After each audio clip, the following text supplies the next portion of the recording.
Et si on prenait un moment pour réfléchir à ce qui se passe vraiment quand on arrête de courir après une femme? Salut à tous, aujourd'hui, on va plonger dans une question qui, soyons honnêtes, a probablement traversé l'esprit de beaucoup d'entre nous, que vous soyez en plein dedans ou que ce soit du passé. C'est un sujet fascinant. On va parler d'un phénomène intrigant. Que se passe-t-il quand vous décidez de faire un pas en arrière et de rompre le contact avec une femme?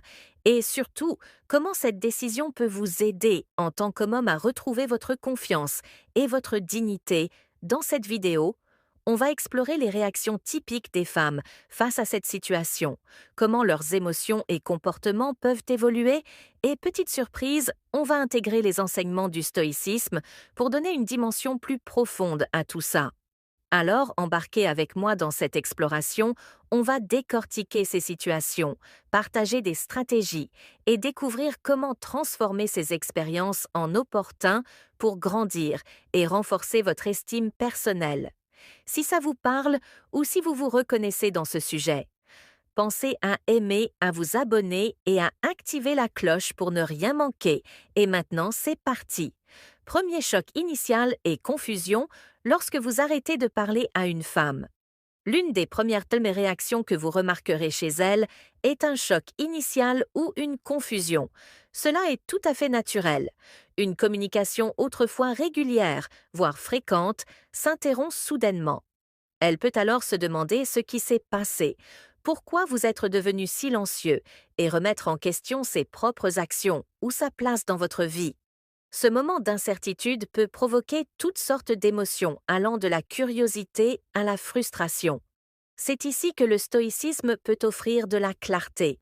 L'un des enseignements fondamentaux du stoïcisme est de se concentrer uniquement sur ce que nous pouvons contrôler: propres pensées, actions et réactions. La confusion ou le choc qu'elle ressent n'est pas quelque chose que vous pouvez ou devez chercher à résoudre. Vous n'avez aucun contrôle sur ce qu'elle pense ou ressent lorsque vous arrêtez de parler. Selon les principes stoïciens, dépenser de l'énergie pour essayer de gérer les réponses émotionnelles de quelqu'un d'autre est une perte de temps. À ce moment-là, elle peut se demander: pourquoi ne me parle-t-il plus? La confusion, sale. Mais au lieu de vous précipiter pour expliquer ou essayer de résoudre ces émotions, vous embrassez le silence. C'est un moment puissant, non seulement pour elle, mais aussi pour vous. Le silence peut devenir l'un de vos plus grands atouts lorsqu'il est utilisé avec intention. En prenant du recul, vous créez un espace pour qu'elle réfléchisse à ses propres sentiments et pour que vous retrouviez votre équilibre.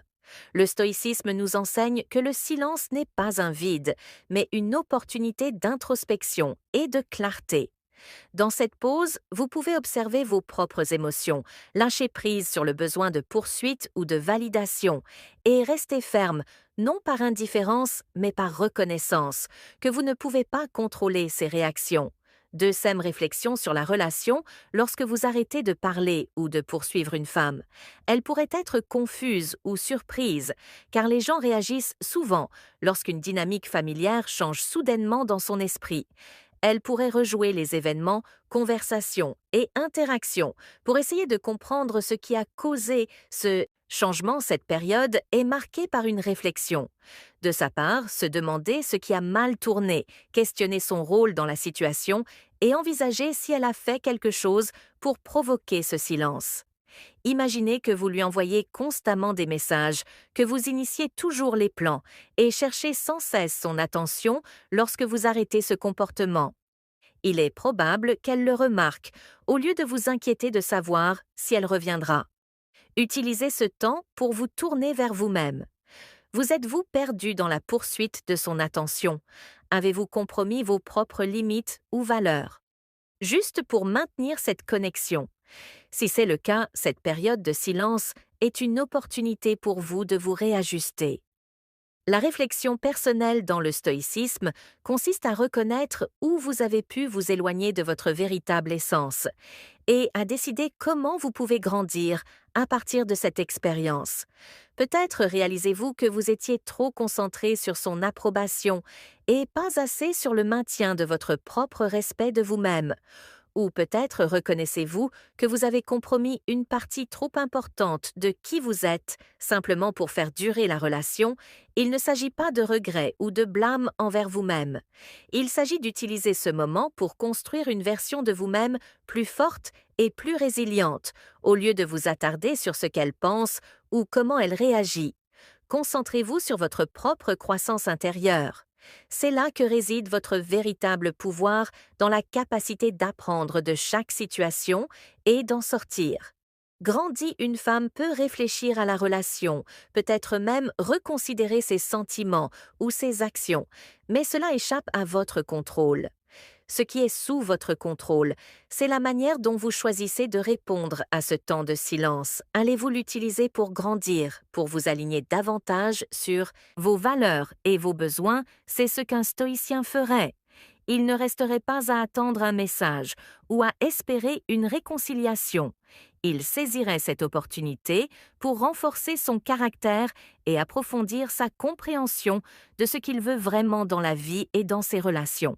En fin de compte, lorsque vous arrêtez de poursuivre, vous cessez de placer votre bonheur entre les mains de quelqu'un d'autre. Vous récupérez votre propre pouvoir.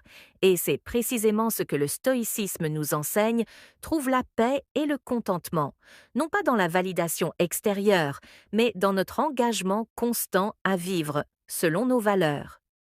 Tester les limites. Cela peut se manifester de différentes façons.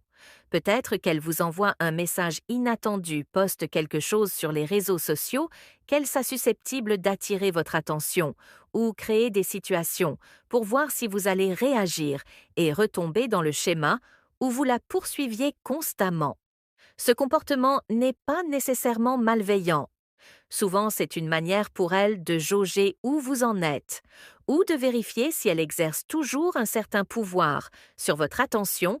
Dans ces moments, de nombreux hommes commettent l'erreur de réagir émotionnellement. Ils ressentent une poussée soudaine de peur, peur de la perdre pour de bon, peur qu'elle passe à autre chose, ou peur que leur silence ait eu l'effet inverse de celui espéré sous l'effet de cette peur.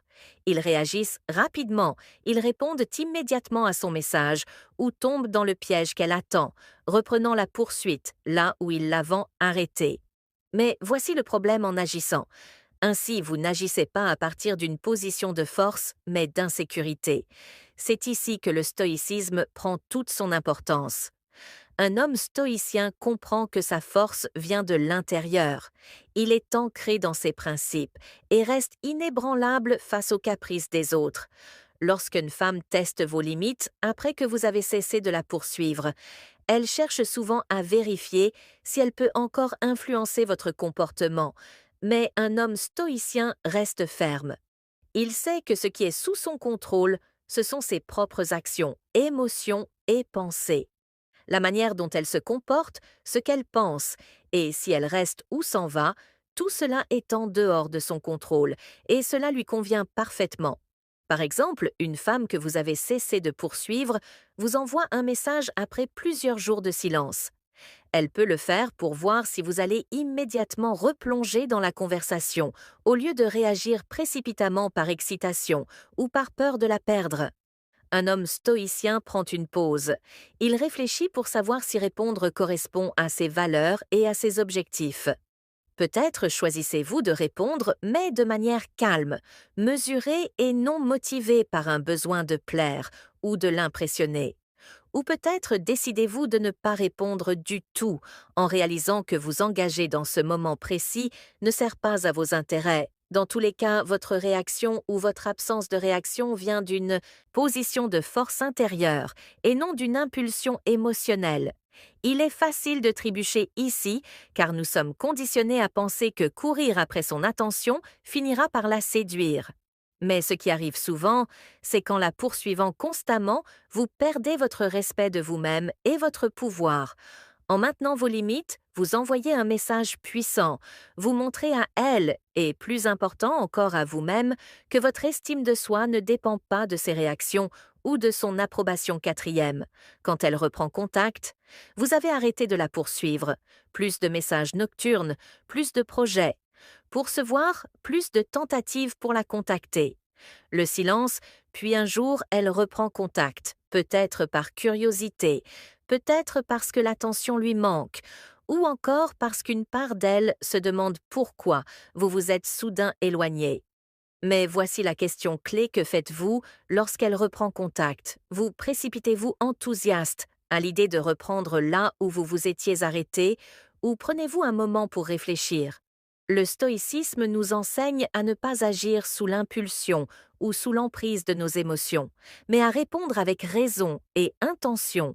Lorsqu'elle reprend contact, ne laissez pas vos sentiments immédiats prendre le dessus.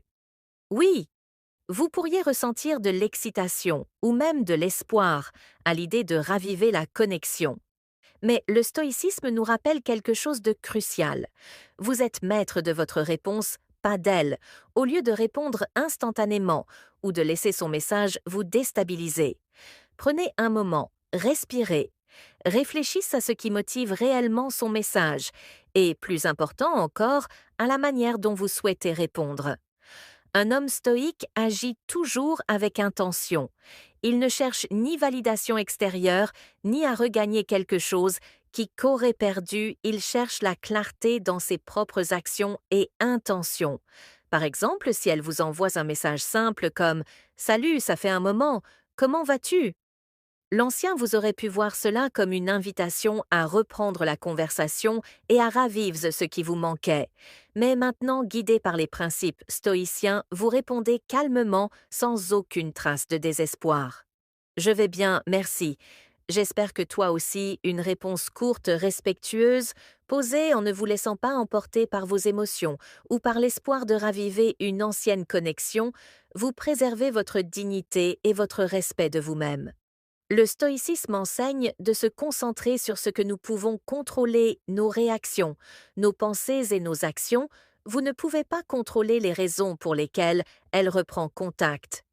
Vous ne pouvez pas non plus contrôler ce qu'elle espère retirer de la conversation. Mais vous pouvez contrôler la manière dont vous choisissez de répondre, et cette réponse doit toujours refléter votre force intérieure, et non un attachement persistant ou un besoin d'approbation de sa part. J'espère que ce message t'a été utile. Si tu as aimé la vidéo, je te serais reconnaissant de laisser un j'aime et de t'abonner si tu te retrouves sans mots écrits.